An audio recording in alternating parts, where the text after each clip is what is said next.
आज हम महात्मा गांधी का जो टॉपिक है मॉडर्न इतिहास का उसको हम देखेंगे। हम सबसे पहले महात्मा गांधी का परिचय देख लेते हैं। महात्मा गांधी का जन्म 2 अक्टूबर 1869 को हुआ था। ठीक है, महात्मा गांधी जी का जन्म पोरबंदर गुजरात में हुआ था। ठीक है, प्रारंभिक शिक्षा प्राप्त करने के बाद वह इंग्लैंड जाते हैं बैरिस्टर यानी वकालत की पढ़ाई करने के लिए 18 वर्ष की अवस्था में। फिर 2 साल इंग्लैंड में पढ़ने के पश्चात फिर वह इंडिया आते हैं और मुंबई में वकालत का कार्य स्टार्ट करते हैं। ठीक है, बम्बई में वकालत कार्य अच्छा चल रहा होता है। उसी समय एक व्यक्ति शेख अब्दुल्ला जो दक्षिण अफ्रीका में व्यापारी था, वह किसी केस से दक्षिण अफ्रीका में आमंत्रित करता है महात्मा गांधी जी को, आप चलिए मेरे केस लड़ने के लिए दक्षिण अफ्रीका। ठीक है, तो वह दक्षिण अफ्रीका 1895 में जाते हैं शेख अब्दुल्ला का केस लड़ने के लिए। ठीक है, फिर जब दक्षिण अफ्रीका जाते हैं वहाँ केस लड़ते हैं तो फिर वहीं वो रहने लगते हैं और 1915 तक गांधी जी दक्षिण अफ्रीका में रहते हैं।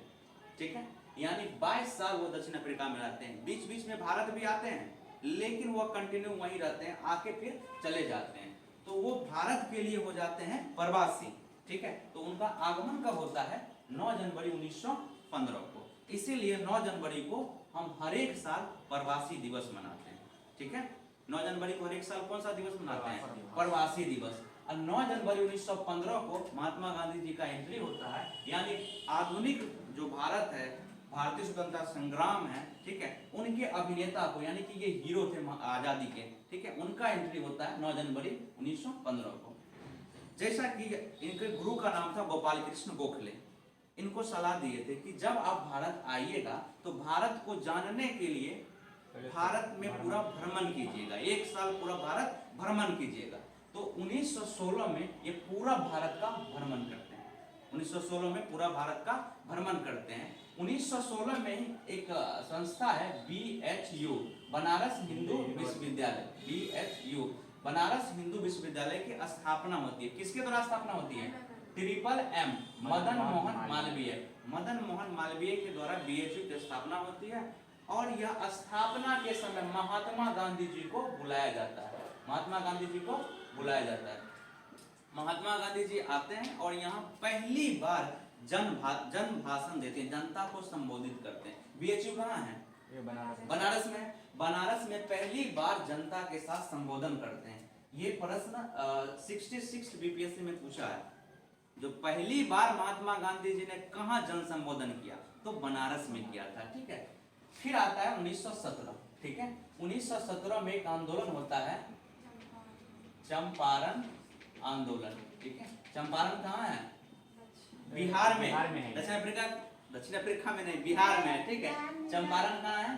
बिहार में है। ठीक है, बिहार में है क्या? बिहार में किसानों के साथ जो नील के जो खेती थी वो जबरदस्ती अंग्रेजों के द्वारा कराया जा रहा था। कितने हिस्सों में? तो 20 कट्ठा में से 3 कट्ठा में। ठीक है, इसीलिए बोलते हैं 3 कट्ठिया पद्धति।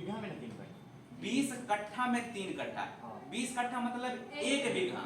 ठीक है, यानी 1 बीघा में 3 कट्ठा, 3 कट्ठिया, इसी को बोलते हैं 3 कट्ठिया पद्धति। यानी कि 3 कट्ठा करना है 1 बीघा में, 20 कट्ठा में 3 कट्ठा नील की खेती करना है। नील की खेती में प्रॉब्लम क्या था कि जमीन की उर्वरता शक्ति कम हो जाती थी और उसके बाद उसके एवज में उसे पैसे नहीं मिलते थे, उस पर टैक्स दिया जाता था, जिसके कारण किसान क्या थे? आहत थे, किसान परेशान थे।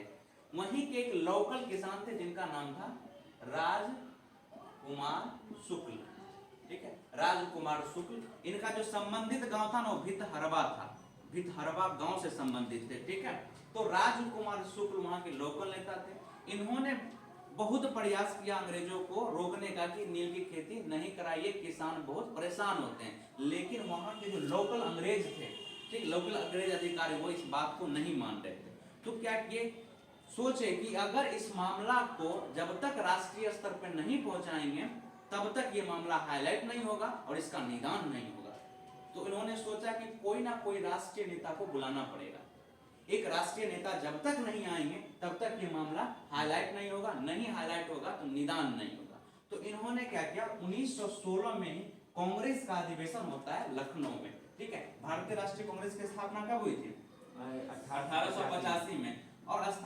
साथ ही हर एक साल दिसंबर में बैठक होता था, ठीक है। बैठक करते थे ये लोग, और ये लोग यह तय करते थे कि कैसे अंग्रेज को भगाया जाए भारत से, या जो अंग्रेज भारतीयों पे शोषण कर रहे हैं उससे कैसे निपटारा पाया जाए, ठीक है। ये संस्था की स्थापना 1885 में हुआ था और हर एक साल बैठक होता। तो 1916 में दिसंबर में बैठक हुआ, तो वहीं राजकुमार शुक्ल और उनके 5 सहयोगी गए थे, ठीक है। और वहीं पे गांधी जी को इन्होंने कहा कि आप एक बार चंपारण आइए, वहाँ किसान के साथ बहुत गलत हो रहा है, सो आप आके वहाँ पे आंदोलन करिएगा या आप कहिएगा तो क्या होगा, अंग्रेज सुनेगा बात, ठीक है। तो उन्होंने 1917 में गांधी जी चंपारण आए और आंदोलन किए, ठीक है, और आंदोलन सफल हुआ, ठीक है, और तिनकटिया पद्धति थी इसको खत्म कर दी, ठीक है। फिर आता है 1918 में क्या होता है, 2 घटनाएं, एक अहमदाबाद मिल मजदूर, ठीक है, दूसरा खेरा सत्याग्रह। अहमदाबाद मिल मजदूर में क्या होता है, 1914 से 1918 कौन सा युद्ध चलता है, फर्स्ट वर्ल्ड वॉर। इस युद्ध में क्या होता है कि बहुत सारे भारतीय सैनिक भी भाग लेने के लिए जाते हैं, और जब भारतीय सैनिक भाग लेने जाते हैं तो यूरोप में एक बीमारी फैला रहता है, स्पेनिश फ्लू, ठीक है, स्पेनिश फ्लू, और उसी समय प्लेग भी फैलता है। इन सभी बीमारियों से क्या होता है कि जो मजदूर काम कर रहे होते हैं, मिल मजदूर, ठीक है, उनके लिए जो वहाँ के अधिकारी थे, मिल के मालिक थे, वो बोनस देने की बात करते हैं, हम आपको बोनस देंगे, लेकिन बोनस के बदले क्या करता है, बोनस पैसे ही उनका काट लेता है। तो इसके लेके मिल मजदूर क्या होते हैं कि आप हो जाते हैं और मिल मजदूर आंदोलन करते हैं, ठीक है। कि मिल मजदूर आंदोलन कर रहे थे और उनके जो मालिक थे नहीं सुन रहे थे, और गांधी जी 1 साल पहले ही आंदोलन किए थे, चंपारण आंदोलन, इसीलिए गांधी जी को बुलाया गया, ठीक है। गांधी जी को बुलाया गया, गांधी जी यहाँ भी गए, और यहाँ सबसे पहले इन्होंने भूख हड़ताल किया। क्या किया था, भूख हड़ताल, ठीक है, भूख हड़ताल किए थे, और यह आंदोलन सफल हुआ, अंग्रेजों को बात माननी पड़ी, ठीक है। तो अहमदाबाद मिल मजदूर का ये था। उसके बाद है खेरा आंदोलन जो 1918 में हुआ था, ठीक है। खेरा आंदोलन में पहली बार ये सरदार वल्लभ भाई पटेल से मिले थे, और खेरा आंदोलन में किसानों के साथ, जो कि खेरा के किसान थे, खेरा भी गुजरात का ही जगह है, ठीक है, जो किसानों के साथ अत्याचार हो रहा था, उन अत्याचारों को निपटने के लिए, ठीक है, सत्याग्रह हुआ था, और यहाँ भी अंग्रेजों को झुकना पड़ा। बैक टू बैक 3 आंदोलन सफल हुआ, ठीक है, 3 आंदोलन बैक टू बैक सफल हुआ। अब आते हैं 1919 में 3 घटनाएं होती है। पहला रोलैक्ट एक्ट, दूसरा 13 अप्रैल को होता है जालियांवाला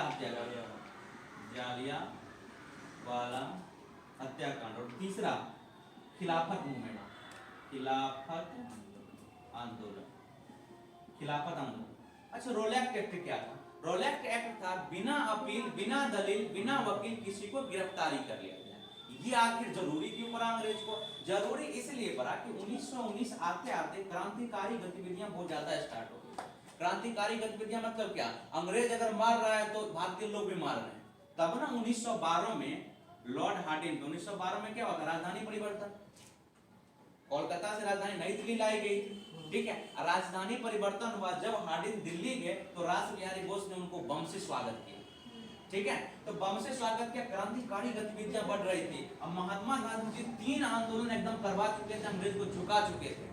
अंग्रेज बड़ा परेशान था, और जब अंग्रेज थोड़ा सा परेशान था तो क्या एकदम टाइट नियम ले आया। कौन सा? रोलैक्ट एक्ट। बिना वकील, बिना दलील, बिना अपील, सीधा अरेस्ट। यानी अंग्रेज को लगेगा कि आप हमको मारने का सोच रहे हैं, अंग्रेज गिरफ्तार करेगा, ठीक है। तो रोलैक्ट एक्ट, इसी के तहत क्या हुआ कि सैफुद्दीन और किचलू 2 भारतीय व्यक्ति थे, उनको गिरफ्तार कर लिया गया। और उसी के विरोध में 13 अप्रैल को जालियांवाला अमृतसर में क्या हो रहा था? खिलाफ प्रदर्शन हो रहा था, अंग्रेजों के खिलाफ प्रदर्शन हो रहा था। क्योंकि ये बैसाखी का दिन था, इसलिए बहुत सारे लोग मेला में देखने के लिए भी आए थे, तो वो लोग भी जुट के देखने लगे। जालियांवाला बाग, पूरा बाग घिरा हुआ था, छोटा सा एक गेट था, कुआं भी था अंदर में, ठीक है। क्या हुआ कि उसी समय जब भीड़ जुटा और सैफुद्दीन और किचलू की गिरफ्तारी के खिलाफ अंग्रेज को लगा कि बहुत बड़ा मूवमेंट बन जाएगा, तो अंग्रेज के उस समय जो गवर्नर थे वहां के, जनरल डायर, उन्होंने तुरंत मार्शल लॉ लगाया, और मार्शल लॉ लगाने के साथ ही ऑर्डर दे दिया कि जहां भीड़ हो वहां अपना गोली चला दीजिए, ठीक है। तो कई सारे लोग इस जालियांवाला हत्याकांड में मारे गए जनरल डायर की क्रूरता के कारण, ठीक है। सरकारी रिपोर्ट के अनुसार 389 मारे गए, लेकिन 1000+ लोग मारे गए। क्योंकि गेट छोटा था, कई लोग निकल नहीं पा रहे थे, ठीक है, कई लोग कुआं में कूद गए, ठीक है, तो कई लोग मारे गए जालियांवाला हत्याकांड में। 1919 में हुआ था, 13 अप्रैल को, बैसाखी के दिन। फिर आता है खिलाफत आंदोलन, जो कि 1919 में हुआ था। खिलाफत आंदोलन का संबंध भारतीय स्वतंत्रता संग्राम से नहीं है, ठीक है, इसका संबंध है प्रथम विश्व युद्ध से, ठीक है। इसका किससे संबंध है? प्रथम विश्व युद्ध। प्रथम विश्व युद्ध कब से कब तक हुआ? 1914 से 1918 के बीच। प्रथम विश्व युद्ध में, ठीक है, तुर्की एक देश था जो हारने वाले के टीम में था, जो मुसलमानों का सरदार था, जिसे ओटोमन एम्पायर कहते थे। ये हारने वाले के टीम में था, ठीक है, हारने वाले का। और ब्रिटेन किस टीम में था? जीतने वाले के टीम में। तो ब्रिटेन ने तुर्की पे आरोपी संधि सौंपा, ठीक है, आरोपी संधि सौंपा, यहां तक कि बोला खलीफा पद को समाप्त कर दो। जबकि खलीफा पद मुस्लिमों का एकदम प्रमुख पद था, यानी कि पूरा मुस्लिमों में एक ही खलीफा होगा, पृथ्वी पर जितना भी मुस्लिम है सबका एक खलीफा होगा। उस पद को खत्म करने की जब बात उठी तो पूरे मुस्लिम वर्ग क्या हो गए? परेशान हो गए, और उन्होंने आंदोलन शुरुआत किया जिसका नाम था खिलाफत आंदोलन। पूरा विश्व में खिलाफत आंदोलन हुआ जहां जहां मुस्लिम थे। तो भारत में भी मुस्लिम थे, तो भारत में दो भाई थे, दो, अली बंधु और शौकत अली और मोहम्मद अली, दोनों भाइयों ने खिलाफत आंदोलन स्टार्ट किया 1919 में। चूंकि यह आंदोलन अंग्रेज के खिलाफ था, भारत में भी अंग्रेज शासन कर रहा था, तो दोनों, भारत का भी दुश्मन अंग्रेज और खिलाफत आंदोलन का भी दुश्मन अंग्रेज, जब दुश्मन साथ है तो लड़ने में क्या दिक्कत है? तो गांधी जी ने वही सोचा पहला बार, जब अंग्रेजों के खिलाफ तो लड़ना है, अंग्रेजों के खिलाफ करना है, तो चलो भाई खिलाफत आंदोलन का साथ देते हैं। दूसरा गांधी जी ने क्या सोचा कि जब तक हिंदू मुस्लिम साथ होकर नहीं लड़ेंगे तब तक अंग्रेज भागेगा नहीं। अंग्रेज का क्या प्लान था? हिंदू मुस्लिम को हम तोड़ दें, हिंदू मुस्लिम को हम झगड़ा लगवा दें, ठीक है, ताकि हम रूल कर पाए। तो गांधी जी को दूसरा ये भी पॉइंट दिखा कि इस जगह पर अगर मुस्लिमों को साथ देंगे ना, ठीक है, तो क्या होगा कि हम मुस्लिमों को भारत के आजादी संग्राम में जोड़ पाएंगे। इसलिए उन्होंने खिलाफत आंदोलन का साथ दिया, और खिलाफत आंदोलन जब साथ देने के लिए गए तो मोहम्मद अली और शौकत अली ने उनको नेता घोषित कर दिया। खिलाफत आंदोलन नेता कौन हुए? महात्मा गांधी। शुरुआत किया था मोहम्मद अली शौकत अली ने, पर नेता कौन हुआ? महात्मा गांधी, ठीक है। तो ये 1919 तक था। फिर आता है 1920। 1920 में कौन सा आंदोलन हुआ? असहयोग आंदोलन, ठीक है, असहयोग आंदोलन, ठीक है, 1920 में असहयोग आंदोलन। 1 अगस्त 1920 को असहयोग आंदोलन स्टार्ट हुआ। इसी दिन भारतीय स्वतंत्रता संग्राम में एक दुखद घटना हुई कि बाल गंगाधर तिलक की मृत्यु हो गई, ठीक है, 1 अगस्त को। उनके मृत्यु के साथ ही एक तरफ गांधी जी बाल गंगाधर तिलक का कंधा दे रहे थे, तो दूसरी तरफ असहयोग आंदोलन भी स्टार्ट किए थे। और बाल गंगाधर तिलक को कंधा देने के लिए, हिंदू मुस्लिम को एकता में प्रतीक करने के लिए उन्होंने मोहम्मद अली को भी ले गए थे। तो मोहम्मद अली भी बाल गंगाधर तिलक को क्या किए थे? कंधा दिए थे, ठीक है। तो असहयोग आंदोलन, असहयोग का मतलब क्या होता है कि हम अंग्रेजों का सहयोग नहीं करेंगे। गांधी जी ने 1909 में एक पुस्तक लिखा था जिसका नाम था हिंद स्वराज। उस पुस्तक में उसने कहे थे क्या? अगर अंग्रेज भारत पे रूल कर रहा है तो कहीं ना कहीं भारतीय सपोर्ट कर रहे हैं, इसलिए रूल कर रहा है। जिस दिन भारतीय सपोर्ट करना छोड़ देंगे उस दिन क्या होगा कि अंग्रेज रूल नहीं कर पाएंगे। तो इसी के लिए उन्होंने क्या स्टार्ट किया?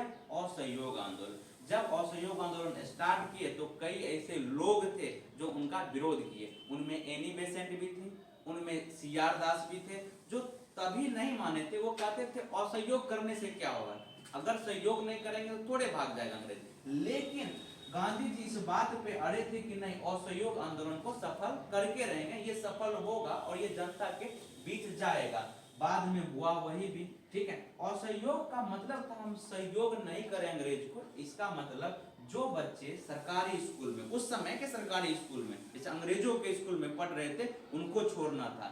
जो काम कर रहे थे अंग्रेजों के लिए, अंग्रेजों के लिए, उनको छोड़ना था, ठीक है। तो हर जगह से क्या हुआ कि अंग्रेजों के साथ असहयोग होने लगा, अंग्रेजों के साथ लोग उठने बैठने नहीं लगे, अंग्रेजों के साथ लोग जहां भी जरूरत पड़ता उसको छोड़ने लगे, ठीक है। स्वदेशी चीजों का इस्तेमाल हुआ, ठीक है, जैसे कि ब्रश, ठीक है, ब्रश अंग्रेजी चीज था, ब्रिटेन से आ रहा था, तो क्या बोले कि जब अपना देसी दांतों से साफ करना है, ठीक है, उसमें क्या सेट है, ठीक है, जरूरी नहीं कि जीविया अलग से लाना है, ठीक है। तो ये हुआ, फिर क्या करना है कि अपना जो सूती वस्त्र है उसको पहनना है, स्वदेशी वस्त्र पहनना है, ठीक है। जो ब्रिटेन से आ रहा है उसको नहीं। ब्रिटेन क्या करता था, रॉ मटेरियल, कच्चा मटेरियल यहाँ से ले जाता और वहां से बना बनाया लाके क्या करता, भारत भेजता अधिक दामों में, ठीक है। तो सूती वस्त्र का इस्तेमाल करना है, ठीक है। कम से कम वस्त्र का इस्तेमाल करना है, अपनी जरूरतों को कम कर लेना है। इसी आंदोलन के समय गांधी जी ने क्या किया, अपना वस्त्र त्याग किया और धोती में ही उतर गए, ठीक है। इसी समय से वो पूरा का पूरा केवल धोती में रहे, असहयोग आंदोलन से। और यह आंदोलन जन जन का आंदोलन बन गया।